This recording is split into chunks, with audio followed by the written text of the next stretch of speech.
আমি এখন ভোট দিলাম, তো একটু পরে আমি পার্টি অফিসে যাব। ওখানে গিয়ে বসার পর সমস্ত এই যে কেন্দ্রটিতে ভোট হচ্ছে বিভিন্ন মহকুমায়, সেখান থেকে খবর নেব। আমি চেষ্টা করছিলাম, কিন্তু টেলিফোন গোলমাল করছে, তো সেই কারণে সবটা খবর নিয়ে বেরোতে পারেনি। তো মোটামুটি যেটা দেখা যাচ্ছে, আমি এখানে অন্তত যা দেখলাম, লাইনে ভালো সংখ্যক ভোটাররা দাঁড়িয়েছেন, তারা ভোট দিচ্ছেন, আমরাও ভোট দিলাম।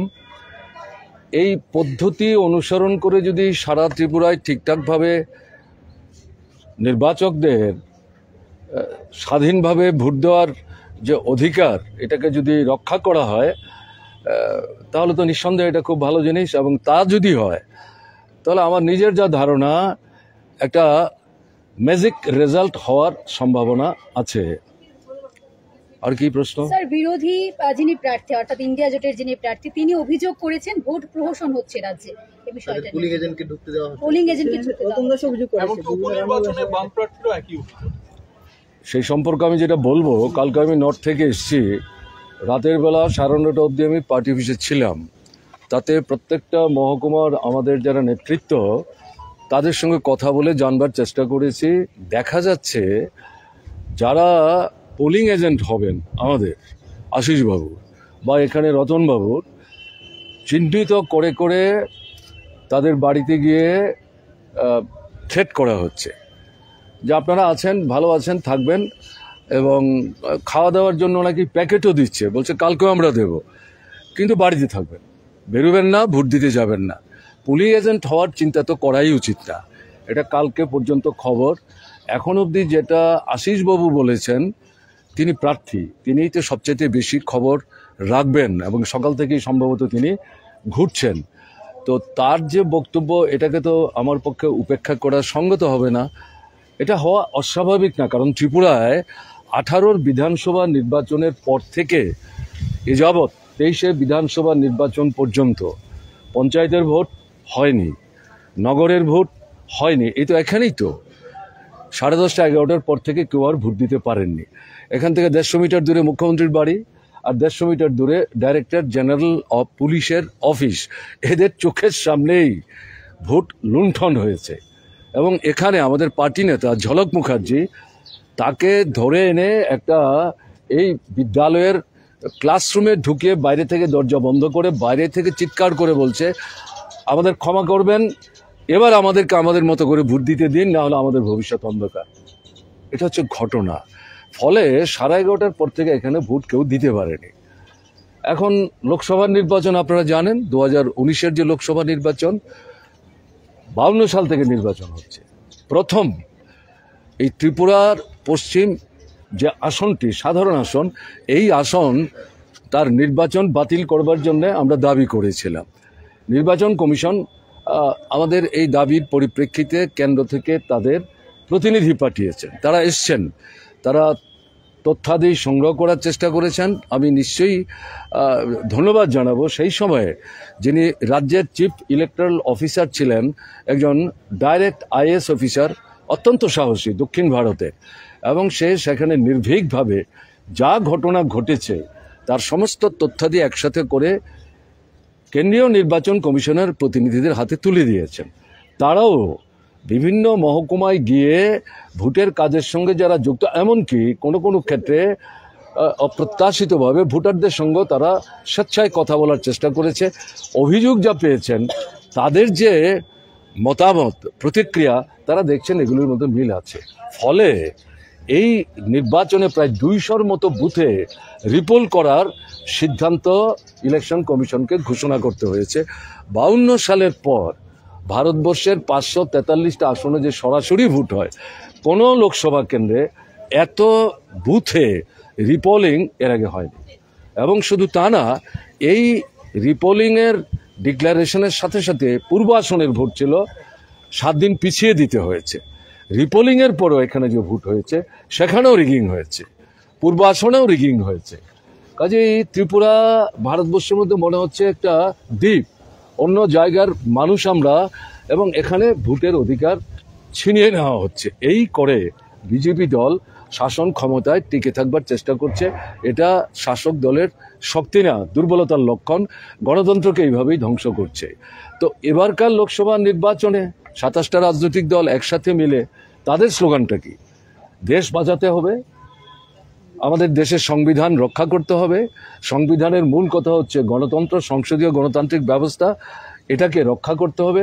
এবং ধর্ম নিরপেক্ষতার যে মতাদর্শ, রাষ্ট্র সবার, ধর্ম যার যার তার, রাষ্ট্রের সাথে ধর্মের কোনো সম্পর্ক থাকবে না, এটার উপরে আঘাত আসছে মুহুর্মুহু। প্রধানমন্ত্রী নিজেই এই ধর্ম নিরপেক্ষতার আদর্শের বেদিমূলে আঘাত করেছেন।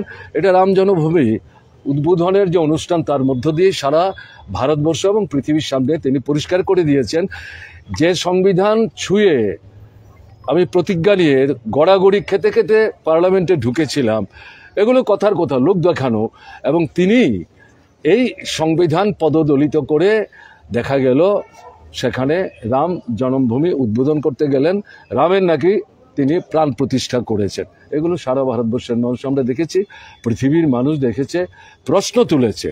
পৃথিবীর মধ্যে ভারতবর্ষ সবচেয়ে বড় জনসংখ্যার রাষ্ট্র, 141 কোটি মানুষ, এবং প্রায় 90 কোটির মতো মানুষ ভোটের অধিকার প্রয়োগ করেন, তারা ভোট দিতে পারেন।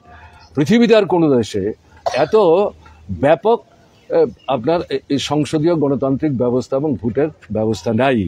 কিন্তু আমাদের দেশে এখন যেটা লক্ষ্য করা যাচ্ছে, এই সমস্ত কিছু উপর আঘাত নেমে আসছে। একদলীয় স্বৈর শাসন ফেসিস্ট সুলভ দৃষ্টিভঙ্গিতে কায়েম করার চেষ্টা হচ্ছে, যার পরীক্ষাগার হচ্ছে ত্রিপুরা, ল্যাবরেটরি। এই ছোট্ট ত্রিপুরায় তারা সাকসেসফুল, তারা মনে করছেন তারা সাকসেসফুল। এটাই 24-এর লোকসভা নির্বাচন শেষ করতে পারলে যদি কোনো মতে সরকারে আসতে পারেন সারা ভারতবর্ষের উপর, এটা তারা চাপিয়ে দেবেন। এটার বিরুদ্ধেই সবাই মিলে বলছে যে এটা দলীয় নির্বাচন না, গোটা দেশের মানুষ এবং বিজেপি এই উভয়ের মধ্যে লড়াইটা হচ্ছে। এখন এই সাথে সাথে মানুষকে তো বেঁচে থাকতে হবে। গণতন্ত্র গুরুত্বপূর্ণ, আমাদের আপনার যে সংবিধান অত্যন্ত গুরুত্বপূর্ণ, ধর্মনিরপেক্ষতার যে দৃষ্টিভঙ্গি অত্যন্ত গুরুত্বপূর্ণ। কিন্তু এর পাশাপাশি মানুষকে তো বাঁচতে হবে, খাওয়া পড়া চাই, রোজগার চাই। এখন তো এই জায়গাটাতেই আক্রমণ চলে আসছে, ক্রয় ক্ষমতা চলে যাচ্ছে, তাদের কেনবার ক্ষমতা নাই, রোজগার নাই। এই যে পরিস্থিতিতে জিনিসপত্রের দরদাম বাড়ছে, বেকার সমস্যা বাড়ছে। গত 50 বছরে আমাদের দেশে বেকারির বৃদ্ধি হার যা ছিল, মোদীর নেতৃত্বে বিজেপি শাসনে 10 বছরে সমস্ত রেকর্ড ম্লান করে দিয়েছে। শিক্ষিত বেকার যারা, তাদের 83% বেকার, তাদের কোনো কাজ নাই, কর্ম নাই। কৃষক ফসলের ন্যূনতম ন্যায্য মূল্য পাচ্ছে না। তা যদি না পান, তারা বাজারে কি করে যাবেন? তাদের চাহিদা পূরণের জন্য কি করে জিনিসপত্র সওদা করবেন? ফলে যে সমস্ত কলে কারখানায় এই সমস্ত জিনিসগুলো উৎপাদন হচ্ছে, সেগুলো বন্ধ হয়ে যাচ্ছে। কর্মরতরা কাজ হারাচ্ছেন, নতুনকার কি করে কাজ পাবেন? ফলে একই সাথে সাথে এই যে বিষয়গুলো, অস্তিত্ব রক্ষার যে প্রশ্ন, অর্থনৈতিক যে দৃষ্টিভঙ্গি, এই সরকার যেটা নেতিবাচক দিক থেকে এই তাদের যে অর্থনৈতিক নীতি কার্যকরী করার মধ্য দিয়ে অল্প সংখ্যক 8 থেকে 10 ভাগ একচেটিয়া পুঁজি, যোদ্ধার, জমিদার, কালোবাজারি, মুনাফাখোর, তাদের স্বার্থ রক্ষা করার চেষ্টা করছে। ফলে এদেরকে ক্ষমতা থেকে হটিয়ে একটা বিকল্প জনমুখী গণতান্ত্রিক, আমাদের ধর্ম নিরপেক্ষতার মতাদর্শের প্রতি যাদের আস্থা আছে, তাদের নিয়ে একটা সরকার তৈরি করতে হবে। এই আওয়াজ উঠছে, এটা ধীরে ধীরে সারা ভারতবর্ষে ছড়িয়ে পড়ছে। এবং আমরা যেটা লক্ষ্য করছি, বিভিন্ন আপনার যে এই নির্বাচনী যে কর্মধারা, এটার উপরে যারা বিশ্লেষণ করেন, তারা নির্দিষ্ট কোনো দলের লোক না। আমি গত কয়েকদিন যাবৎ লক্ষ্য করছিলাম, তারা পরিষ্কার বলছেন 400 বলছেন, 370 বলছেন। তাতে তো যেটা দেখা যাচ্ছে, হিন্দি ভাষী যে রাজ্যগুলোতে বিজেপি এযাবৎকালে গত দুটো নির্বাচনে বিরাট সংখ্যক আসন জয়ী হয়ে কেন্দ্রে সরকার তৈরি করতে পেরেছেন, এই হিন্দিভাষী অঞ্চলেই তো বিজেপি এবার সবচেয়ে খারাপ ফল করবে। দক্ষিণ ভারতে তো তাদের আসন কোত্থেকে আসবে, সেখানে শূন্য থাকবে। ফলে এর সাথে মিলিয়ে ত্রিপুরায়, এ কারণে আমি প্রথম যে কথা বললাম, যে যদি মানুষকে স্বাধীনভাবে ভোট দেওয়ার সুযোগ দেওয়া হয়, তাহলে এখানে মিরাকুলাস রেজাল্ট হবে এবং বিজেপির প্রার্থীরা হারবেন। আর যদি জেতেন, তাহলে 18 থেকে 23 পর্যন্ত নির্বাচনগুলি যে প্রহসনে পরিণত করে মানুষের ভোটের অধিকার হরণ করে লুট করে এমনকি গণনা কেন্দ্রে তারা যে কাণ্ড করেছে, এইভাবেই তাদের জিততে হবে। এই জয়ের মধ্যে কোনো আনন্দ নাই, এটা তাদের দুর্বলতার লক্ষণ। স্যার, আপনি একজন কমিশনারের প্রশংসা করেছেন, বর্তমান ইলেকশন কমিশনারের ভূমিকা নিয়ে কি বলবেন? স্যার, একই সঙ্গে একটা প্রশ্ন থাকবে, মানে আপনি মোদি বলছেন 400 পার আর রাহুল গান্ধী বলছেন 150-র উপরে উঠবে না। আপনার অভিজ্ঞতায় আপনি কত ফিগার টার্গেট করতে পারেন বিজেপির? দেখুন, আমি গণক না, আমি গণনা করে সংখ্যা বলবো না। আমি যেটা উল্লেখ করব, আমি গত 4 দিন 5 দিন যাবৎ আমি লক্ষ্য করছিলাম সোশ্যাল মিডিয়ায়, তাতে যা দেখা যাচ্ছে, যারাই বলছেন তারা কোনো দলের লোক না, তারা সংবাদপত্রের সাথে কাজ করেন, এই ধরনের বিশ্লেষণের ভূমিকায় তারা ভূমিকা নেন, সারা দেশের খবর নেন, তারা পরিষ্কার বলছে, যেটা আমি আগে উল্লেখ করার চেষ্টা করেছি। এবং একজন বন্ধু বললেন যে মোদি সাহেব বলছেন 400 আর রাহুল গান্ধী বলছেন, আমি আগে তো বলেছিলাম 230-70, এখন তো 150-এর নিচে চলে আসবে। প্রধানমন্ত্রী এসেছিলেন তো, আমাদের এখানে মিটিং করে গেলেন তো, আপনারা দেখেছেন তো, তার তো সেই জেল্লা নেই, তিনি তো এখানে 400 উল্লেখ করেননি, তিনি এখানে আপনার এই সংখ্যা টঙ্কার দিকে যাওয়ার চেষ্টা করেননি, কথাই তো তিনি বলতে পারছিলেন না, তার মুখ দিয়ে কথা বেরোচ্ছিল না, তাকে পরিশ্রান্ত মনে হচ্ছিল, হতাশাগ্রস্ত মনে হচ্ছিল। এর থেকে কি মনে হয়? বডি ল্যাঙ্গুয়েজ, এটা দেখলে পরে তার থেকে তো কিছু অনুভব করা যায়, উপলব্ধি করা যায়।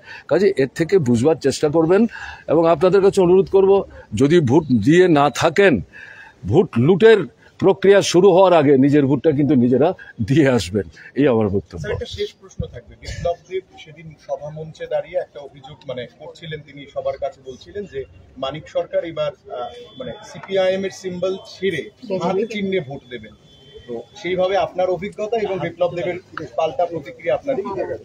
বিপ্লব দেবের বক্তব্যের পাল্টা প্রতিক্রিয়া করতে যাওয়া নির্বুদ্ধিতা হবে, তাহলে তাকে গুরুত্ব দেওয়া হবে। প্রশ্নটা তা না। এই যে 27টা রাজনৈতিক দল একটা জায়গায় আসলো, যারা বলছে এটা দলীয় নির্বাচন না, এই পরিস্থিতিটা কে তৈরি করলো? আরএসএস নিয়ন্ত্রিত বিজেপির 10 বছরের শাসন, নরেন্দ্র মোদীর নেতৃত্বে, অমিত শাহ তার সহযোগী, তারাই তো এই পরিস্থিতি তৈরি করছে। ভাগ করে ধর্ম, বর্ণ, ভাষা, নদীর জল, রাজ্যের সীমানা, এই নানা প্রশ্নগুলি তুলে মানুষের মধ্যে বিভাজন তৈরি করে অল্প ভোটের ব্যবধানে, কারণ আমাদের দেশের সিস্টেমটা এটাই, ফার্স্ট পাস্ট দি পোস্ট, যেটা আমরা সমর্থন করি না, এই সুযোগ নিয়ে তারা সরকারে আসছে। এটা প্রতিহত করার জন্যই সমস্ত এই যে বিরোধী রাজনৈতিক দলগুলো তারা এসছেন। আর বিজেপি বিরোধী ভোট ভাগ হতে দেব না, যতটা বেশি সংখ্যক বিজেপি বিরোধী ভোট তাকে একটা জায়গায় আনতে হবে। তার ভিত্তিতে ত্রিপুরা তো আমরা সিদ্ধান্ত নিয়েছি, একটা আসনে কংগ্রেসের বন্ধুরা প্রতিদ্বন্দ্বিতা করবেন, একটা আসনে ভারতের কমিউনিস্ট পার্টি মার্ক্সবাদী প্রার্থী প্রতিদ্বন্দ্বিতা করবেন। কেন? যাতে আমাদের মধ্যে ভোট ভাগের সুযোগ নিয়ে বিজেপির প্রার্থী জিততে না পারে। কাজে এটা সর্বভারতীয় যে দৃষ্টিভঙ্গি, আজকের যে দেশের পরিস্থিতি, এই পরিস্থিতিতে এর কোনো বিকল্প ছিল না। আমি আপনাদের বলবো, যেহেতু প্রশ্ন করেছেন, আমাদের দেশে 1977 সালের যে নির্বাচন, অসাধারণ নির্বাচন, নেতৃত্বের বিরাট অংশ জেলখানায় আবদ্ধ ছিলেন, সেখান থেকে স্লোগান নিয়ে বেরোলেন, গণতন্ত্র পুনরুদ্ধার করতে হবে, নাগরিক স্বাধীনতা পুনঃস্থাপন করতে হবে। অসাধারণ এই যে আবেদন, তাতে সাড়া মিলেছে। প্রথম ভারতবর্ষে অকংগ্রেসি সরকার স্বাধীনতার পর প্রতিষ্ঠিত হলো। মোরারজি দেশাই, তারপরে ভিপি সিং, তারপরে চৌধুরী চরণ সিং, তারপরে এইচডি দেবেগৌড়া, কেমন না, তারপরে দেখা গেল আইকে গুজরাল এবং এরপরে ডক্টর মনমোহন সিং। এরা কেউ কিন্তু তাদের নিজের দলীয় ভোটের শক্তির জুড়ে প্রধানমন্ত্রীর আসনে বসেছেন, ঘটনা তা না। বিরোধী যে দলগুলো, শাসন ক্ষমতায় যারা ছিলেন কেন্দ্রে, তাদের জনবিরোধী, অগণতান্ত্রিক, স্বৈরাচারী যে ভূমিকা, এটাকে প্রতিহত করার জন্য ক্ষমতাচ্যুত করে বিকল্প শক্তির সমন্বয়ে একটা নতুন সরকার তৈরি করার আহ্বান নিয়ে তারা নেমেছিলেন, ফলে এই সাফল্য এসছে। ভারতবর্ষে এ যাবৎ প্রায় 18 জন প্রধানমন্ত্রী হয়েছে। এই যে সম্মিলিত শক্তির প্রচেষ্টা, তাতে গিয়ে প্রায় 8 থেকে 10 জন এই ধরনের প্রধানমন্ত্রী কিন্তু ভারতবর্ষে তৈরি হয়েছে। এবারও পরিস্থিতি যেদিকে অগ্রসর হচ্ছে, এই নির্বাচনের ফলাফল 4 তারিখ ঘোষণা হবে জুনের, তারপর তো মনে হচ্ছে এরকমই একটা নতুন সরকার হবে, নতুন প্রধানমন্ত্রী ভারতবর্ষে হওয়ার সম্ভাবনা উজ্জ্বল থেকে উজ্জ্বলতর হচ্ছে। এতদিন বিরোধী দল ছিল তীব্রমতা, এখন তারা জুট করছে, আর কংগ্রেস সিপিএম একদিকে, বিজেপি তীব্রমতা একদিকে, লড়াইটা কেমন হবে? তিপ্রামথা তো গত 23-এর নির্বাচনে যে 19 ভাগ ভোট পেয়েছে, এ তো বিজেপির বিরুদ্ধে কথা বলে পেয়েছে। এখন তো এরা বিজেপির পেটেই ঢুকে গেলেন। মথার প্রার্থী কিন্তু সিম্বল হচ্ছে বিজেপির, এটা মথার মধ্যেই গোলমাল। কাজে 19 ভাগ ভোট এটা তিপ্রামথার ভোট না, এটা বিজেপি বিরোধী ভোট। কাজে এই ভোট তো তিপ্রামথা পাবে না। তারা নিজেরাই এখন বিচ্ছিন্নতায় ভুগছেন।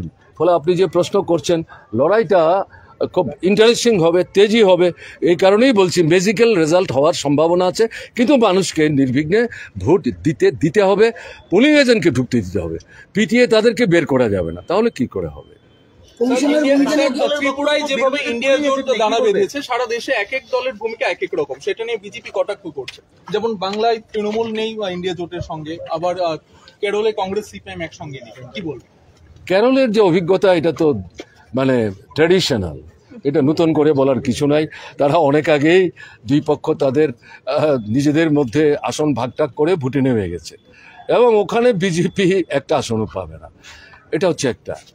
আর পশ্চিমবাংলার কথা যেটা বলছেন, এই ভদ্রমহিলা প্রথম থেকে ভেতর থেকে এই ইন্ডিয়া ব্লক যেটা তৈরি হচ্ছে, এর মধ্যে গোলমাল কী করে বাঁধানো যায় তার চেষ্টা তিনি করে আসছেন। আমি এগুলো বলে সময় নেব না। ভোটের দিন তো অনেক মানুষ যাচ্ছে এদিক দিয়ে, আমি সময় বেশি নিতে চাইছি না। আপনারা প্রশ্ন করছেন, আমি যদি জবাব না দেই তাহলে আপনাদের মধ্যে বিরূপ প্রতিক্রিয়া হতে পারে, তার জন্য বলছি। এখন পশ্চিমবাংলায় যেটা হচ্ছে, বিজেপির বিরুদ্ধে লড়াই মানে তৃণমূলের বিরুদ্ধে লড়াই। বিচ্ছিন্নভাবে তৃণমূলের বিরুদ্ধে লড়াই, বিজেপির বিরুদ্ধে কিছু বলবো না, এটা হবে না। ফলে তৃণমূলের বিরুদ্ধে লড়াই, বিজেপির বিরুদ্ধে লড়াই এক দৃষ্টিভঙ্গিতেই ওখানকার বিরোধীরা দেখছেন। মার্ক্সবাদী কমিউনিস্ট পার্টির নেতৃত্বে বামফ্রন্ট এবং একই সাথে কংগ্রেস, তারা একসাথে মিলে লড়াই করছেন। কাজে এই নিয়ে শাসক দলের কটাক্ষ করার কোনো সুযোগ নেই, বরং তারা এই ভোট ভাগাভাগি করে গত লোকসভা নির্বাচনে যে 18টা আসন বিজেপি পেয়েছিল, এগুলো তৃণমূলের জন্য পেয়েছে। এবার তৃণমূলও তাদের পুরনো আসন ধরে রাখতে পারবেন কিনা, বিজেপিও সেই আসন জিতে আসতে পারবেন কিনা, এ নিয়ে কিন্তু পশ্চিমবাংলায় প্রশ্ন উঠে গেছে। কাজে আমাদের অপেক্ষা করতে হবে। আমি আগেই বলেছি, আমি গণক না, আমি এখান থেকে সংখ্যা নির্ধারণ করে দিতে পারবো না। ভারতবর্ষে যে রাজ্যের কথা বলছেন, আমি বলছি একটা একটা করে 3-4টা রাজ্যের কথা বলবো। উত্তরপ্রদেশ 80টা আসন, ভারতবর্ষের সবচেয়ে বেশি লোকসভার আসন। জওহরলাল নেহরুর সময় থেকে যেটা আমরা দেখতে অভ্যস্ত, এই উত্তরপ্রদেশে যারা সবচেয়ে বেশি আসনে যেতেন, তারাই কেন্দ্রের সরকার তৈরি করতে সুবিধা নেন। তা এখন পর্যন্ত বিজেপির গত নির্বাচনে উত্তরপ্রদেশে 66 আসনে জয় তারা হাসিল করেছিলেন। এবার তো 66 আসন পাবেন কিনা সন্দেহ আছে, কারণ আপনার সেখানে দেখা গেল 3-4টা দল ইতিমধ্যে সমঝোতা করে আসন ভাগবাটোয়ারা করে তারা ময়দানে নেমে গেছেন। অখিলেশ যাদব এখন নেতৃত্ব দিচ্ছেন, কোনো বিরোধ নেই। ফলে সেই জায়গাটাতে ফলটা কি হবে, এটা বিজেপি সবচেয়ে বেশি উদ্বিগ্ন। আমি কেরালার কথা আপনারা বললেন বলে আমি বললাম, বিজেপির ওখানে কোনো সম্ভাবনা নেই, শূন্য হবে। তামিলনাড়ু 39 আর 41, আজকে সেখানে ভোট হচ্ছে, একটি আসনে বিজেপি সেখানে পাবে না। আপনার এদিক থেকে আমি যেটা বলবো, বিহার 40টা আসন ভাগ করে নিয়েছে। সেখানে গত লোকসভার নির্বাচনে বিজেপি যত আসন পেয়েছিল, এই যে যারা মূল্যায়ন করছেন তারাই বলছেন হিন্দি ভাষী এলাকায় বিজেপির আসন কমবে। তাহলে বিহার অন্যতম, বিহারে বিজেপির আসন কমতে যাচ্ছে। এবং বিশেষ করে যিনি মুখ্যমন্ত্রী, 5 বার জিতে 9 বার মুখ্যমন্ত্রী হয়েছেন, তার থেকে তো বুঝতেই পারছেন। সেখানে সবাই মিলে বলছেন তিনি তো দল পাল্টাপাল্টি করে ক্ষমতার গদিতে বসে থাকার চেষ্টা করছেন। তার দলের লোকরা বলছে এবার তাকে আমাদেরই শিক্ষা দিতে হবে। Let us wait and see, we should wait to see the outcome of this election results. ফলে আমি এই কয়েকটা জায়গা বললাম। দিল্লি 7টা আসন, কংগ্রেসের দিকে তাকায় না আপের দিকে তাকায় না কংগ্রেস। এবার আসন সমঝোতা হলো, 4টা আসনে আপ লড়বে, 3টে আসনে কংগ্রেস লড়বে। এই অপরাধেই তো তাকে নানা অভিযোগ উপস্থিত করে জেলের অন্দরে তাকে বন্দি করে রেখেছে। মনে করছে তাকে যদি ভেতরে আটকানো যায় তাহলে বোধহয় বিজেপির সুবিধা হবে, বরং উল্টো প্রতিক্রিয়া হচ্ছে। এই প্রতিক্রিয়া শুধু দিল্লির মধ্যে সীমাবদ্ধ থাকছে না, সারা ভারতবর্ষে এই প্রতিক্রিয়া ছড়িয়ে পড়ছে। এটা কি হচ্ছে? ভোটের মুখে একটা রাজ্যের নির্বাচিত মুখ্যমন্ত্রীকে জেলখানায় আবদ্ধ করে রাখছে, সুনির্দিষ্ট কোনো প্রমাণ করার মতো তথ্য উপস্থিত করতে পারছে না, এটা নিজেদের মন গড়া অভিযোগ উপস্থিত করে। ফলে আমি ওখানকার কথা বললাম। হরিয়ানা 10টা আসন আছে, ইতিমধ্যে আসন সমঝোতা হয়েছে। পাঞ্জাব প্রায় আসন সমঝোতা করে অগ্রসর হওয়ার চেষ্টা করছে। তাহলে এই যে আমি একটার পর একটা বলছি, গুজরাট, এই যাদের মূল্যায়ন যারা করছিলেন তারা বলছিলেন গুজরাটে যে 26টা আসন আছে, বিজেপি বারবার সব সবগুলো আসনে জিতছেন। এবার এই মূল্যায়ন যারা করছেন তারা বলছেন গুজরাটে বিজেপি আসন হারাতে চলেছে, বিজেপি সব আসন পাবে না। বলে আমি এই কথাগুলো বলছি, এগুলো তো আমার কথা না, আপনারা এগুলো দেখছেন, আমিও আপনাদের মতো দেখছি, তার থেকে এবং পত্রপত্রিকা পড়ছি, এগুলো থেকে মনে হচ্ছে পরিস্থিতিটা একটা অন্য মন নিচ্ছে, অন্য হাওয়া উঠছে। এবং অতীতে যেমন আমি বললাম 8টা-10টা ক্ষেত্রে এরকম পরিবর্তন হয়েছে সব দলগুলো একসাথে হয়ে, এবারও তারা তো 19-এ একসাথে হয়নি, তারা তো 18-তে একসাথে হয়নি, তারা এবারই হলেন। বলে তার রেজাল্ট আমার তো মনে হয় এটা পজিটিভ দিকে যাচ্ছে। আমাদের একটু অপেক্ষা করতে হবে, দেখতে হবে। Thank you.